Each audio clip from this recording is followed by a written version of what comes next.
نور ہے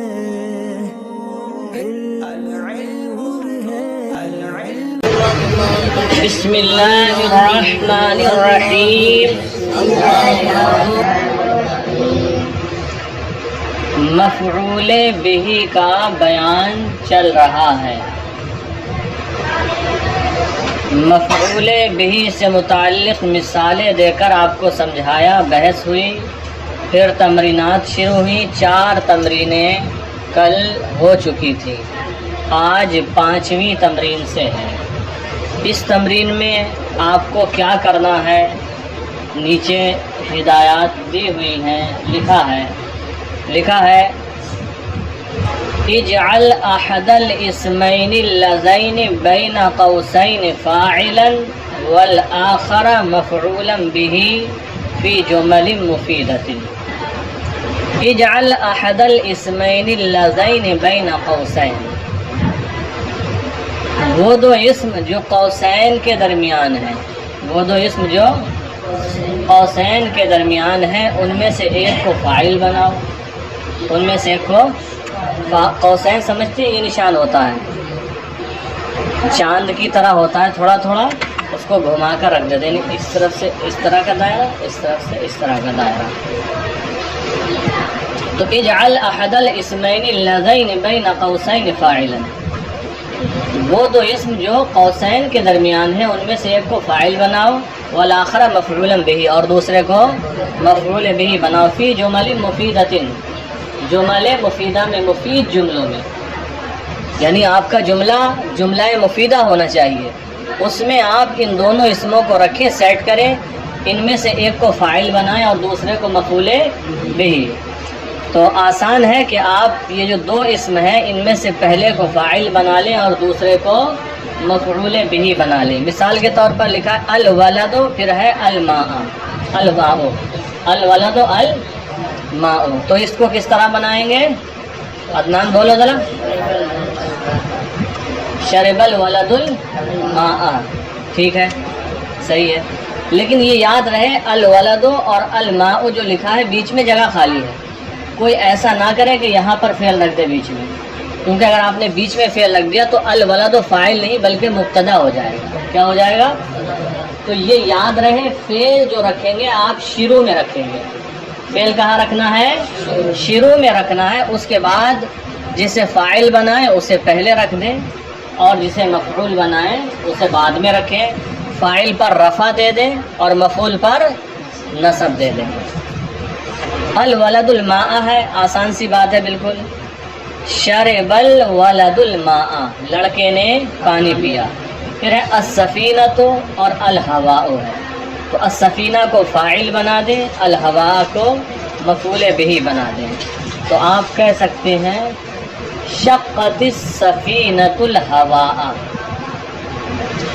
شق یا شقو کا معنی ہوتا ہے پھاڑنا، شقت واحد مؤنث غائب کا صیغہ، چونکہ السفینہ مؤنث ہے تو شقت پھاڑا، السفینہ تو کشتی نے، الہواء ہوا کو، یہ شقت کی جگہ مضارع کا صیغہ لے آئیں، تشق السفینہ تو کشتی پھاڑتی ہے، چیرتی ہے، الہواء ہوا کو۔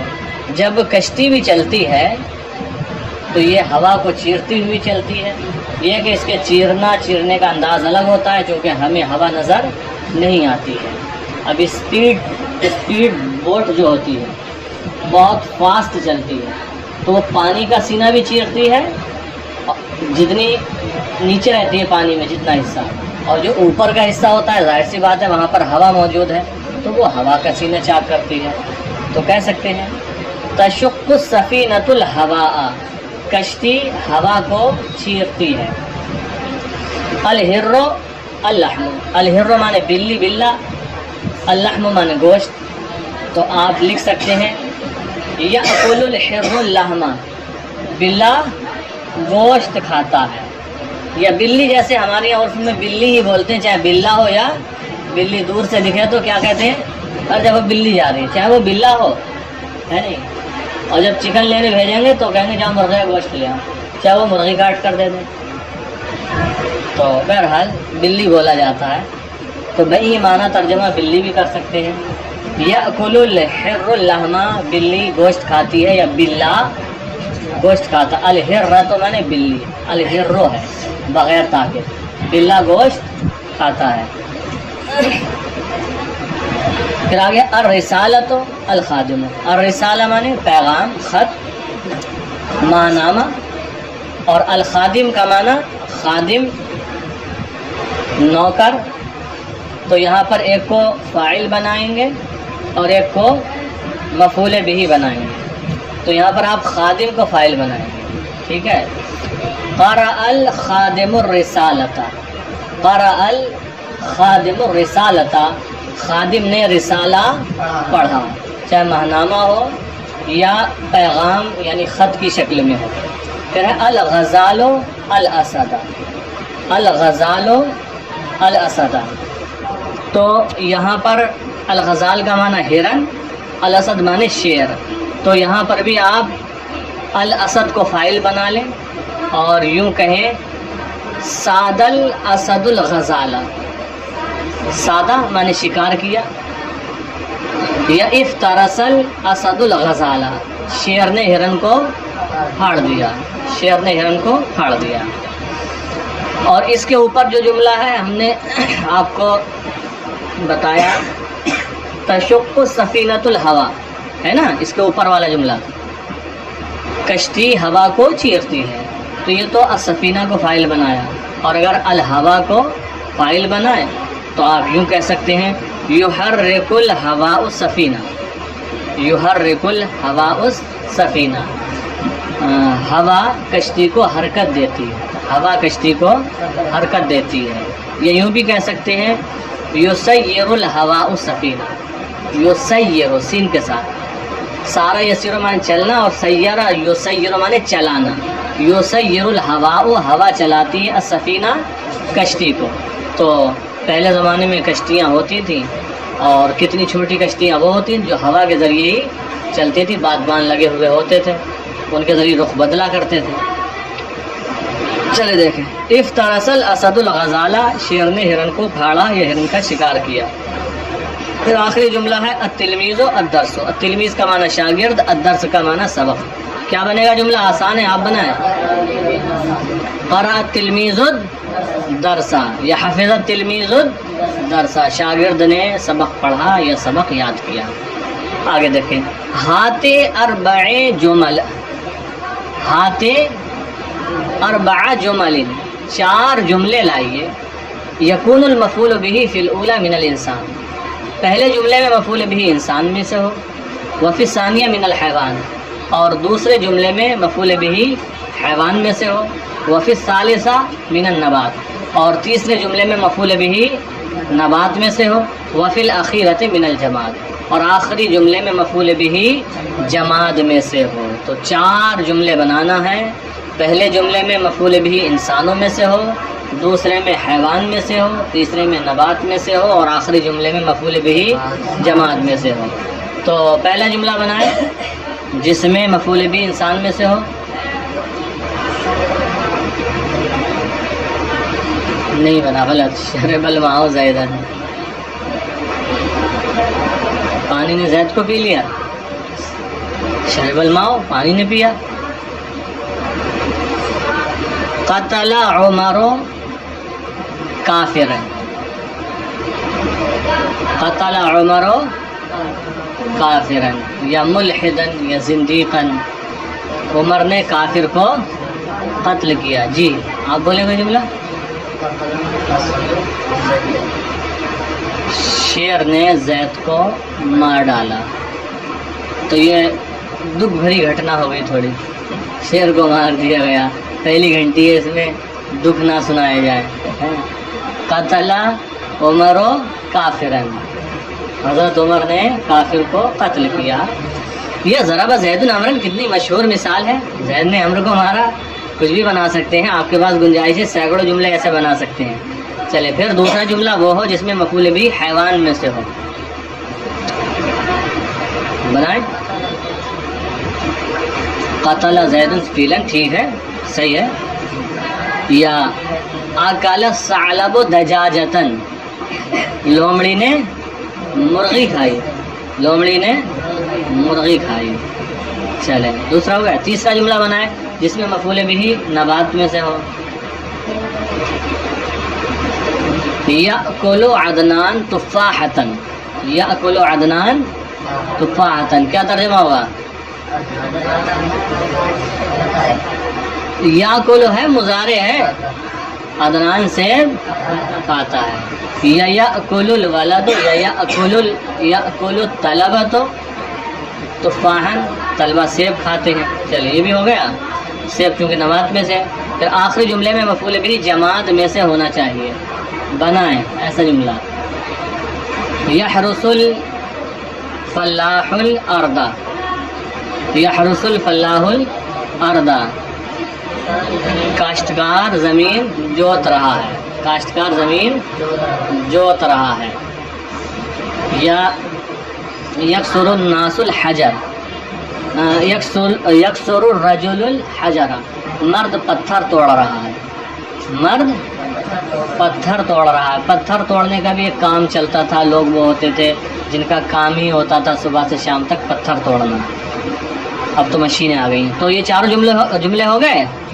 پھر دیکھیں تمرین فی الانشاء، انشاء کی مشق. نمبر 1 ہاتھ، یہ تمرین نمبر 7 شروع ہو گئی. ٹھیک ہے. ہاتھ خمسہ جمل، 5 جملے لائیے. تکون کلمۃ القمح، جس میں کلمہ القمح ہو. فی کل منہا، جن میں سے ہر ایک میں. مفعولا بھی، مفعول بھی، جن میں سے ہر ایک کے اندر کلمہ القمح مفعول بھی. 5 جملے ایسے بنائیے. تو مثال کے طور پر آپ کہہ سکتے ہیں زرع الفلاح القمح، کاشتکار نے گیہوں کی کھیتی کی. یعنی گیہوں کو کھیت میں لگا دیا، کھیتی بو دی گیہوں کی. پھر آپ اسی مضمون کو آگے بڑھاتے ہوئے سیم ٹو سیم کہہ سکتے ہیں، اسی سے بالکل کنیکٹ جملہ ہوگا. وَسَقَى الْفَلَّاحُ الْقَمْحَ، اور کاشتکار نے گیہوں کو پانی دیا. وَسَقَى الْفَلَّاحُ الْقَمْحَ، اور کاشتکار نے گیہوں کو پانی دیا. اور اس کے بعد دیتا تو دوائیں بھی ہیں، لیکن تفصیل میں نہ جا کر آپ مان لیجئے پھر گیہوں پک گئے تو آپ کہیں گے وَحَسَدَ الْقَمْحَ. وَحَسَدَ الْقَمْحَ سواد کے ساتھ کاٹنے کے معنی. وَحَسَدَ الْقَمْحَ، اور اس نے گیہوں کو کاٹا. کتنے جملے آ گئے؟ اور اس نے گیہوں کو کاٹا.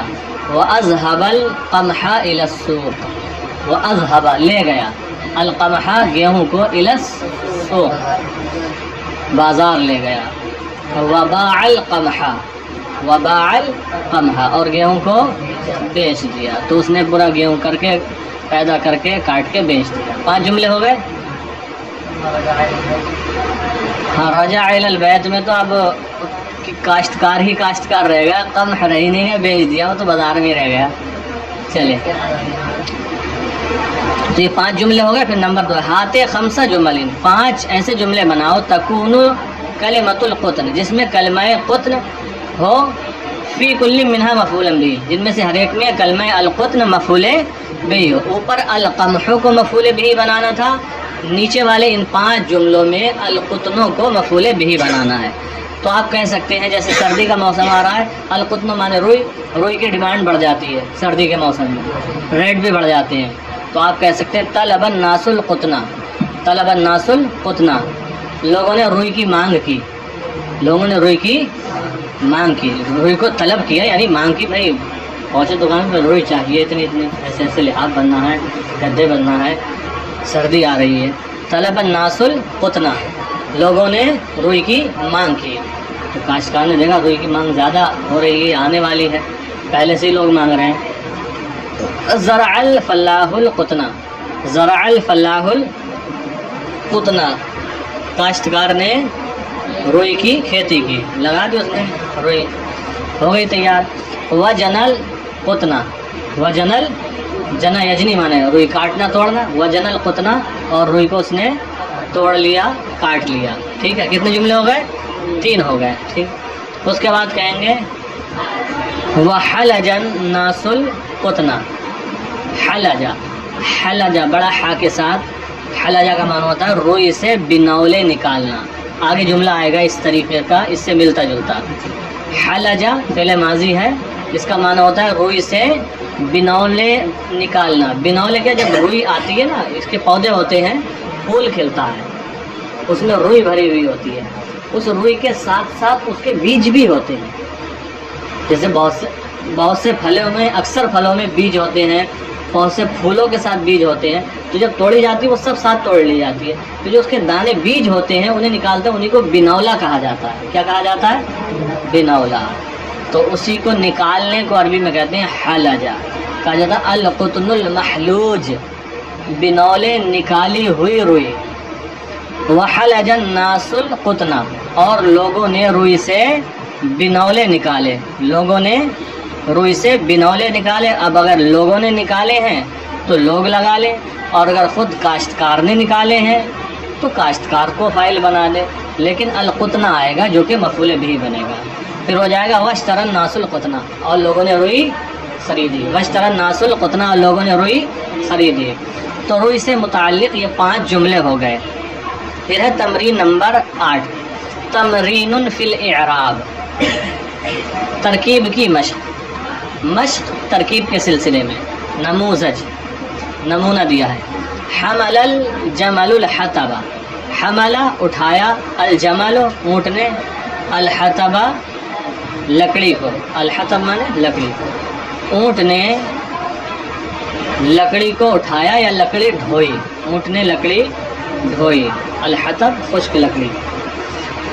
تو دیکھو خود ہی ترکیب لکھی ہے. حمل فعل ماضی، حمل فعل ماضی، الجمل فاعل مرفوع، الجمل فاعل مرفوع، الحطب مفعول به منصوب، مفعول به منصوب. یہ ترکیب ہو گئی اس کی. نمبر 2، یأکل الذئب الشاة، بھیڑیا بکری کو کھاتا ہے. بھیڑیا بکری کو کھاتا ہے. تو دیکھیں یأکل فعل مضارع، یأکل فعل مضارع، الذئب فاعل مرفوع، الذئب فاعل مرفوع، الشاة مفعول به منصوب، الشاة مفعول به منصوب ہے. یہ تو آپ کو نمونہ دے دیا، بتا دیا کیسے ترکیب کرنا ہے. نیچے 2 جملے اب آپ کے حوالے کیے جا رہے ہیں، اور لکھتے ہیں اعرب الجملتین الآتیتین، آنے والے 2 جملوں کی عربی بناؤ. نمبر 1، صاد الغلام سمکتن. صادہ یا سیدو کا معنی شکار کرنا ہوتا ہے. صاد الغلام، لڑکے نے شکار کیا، سمکتن مچھلی کا، لڑکے نے مچھلی کا شکار کیا. شکار کرنے کا بھی الگ ہی لطف ہوتا ہے، اور جب نہیں آتی ہیں تو پھر اس وقت جو عجیب سا لگتا ہے، ایک فیلنگ آتی ہے. چلے، صاد الغلام سمکتن، لڑکے نے مچھلی کا شکار کیا. آپ ترکیب کریں گے سادہ فعل ماضی، اردو میں کہیں گے تو سادہ فعل ماضی، الغلام فاعل مرفوع، سمکتن مفعول به منصوب. نمبر 2، تجمع البنت الازہار، لڑکی پھول جمع کر رہی ہے. یہ جملہ بالکل سیٹنگ سے دیا ہے. لڑکیوں کے کام ہے پھول جمع کرنا، پھول لگانا، ان میں پانی ڈالنا.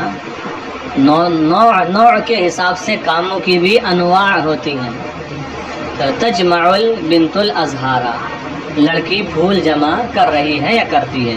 تو تجمع فعل مضارع مرفوع، تجمع فعل مضارع مرفوع، البنت فاعل مرفوع، الازہار مفعول به منصوب. ٹھیک ہے، بات سمجھ میں آ گئی. تو یہ کتنی تمرینیں ہو گئی؟ 4 اور ہو گئی. یہ چاروں تمرینیں آپ حضرات کل مکمل طریقے سے بنا کر لائیں.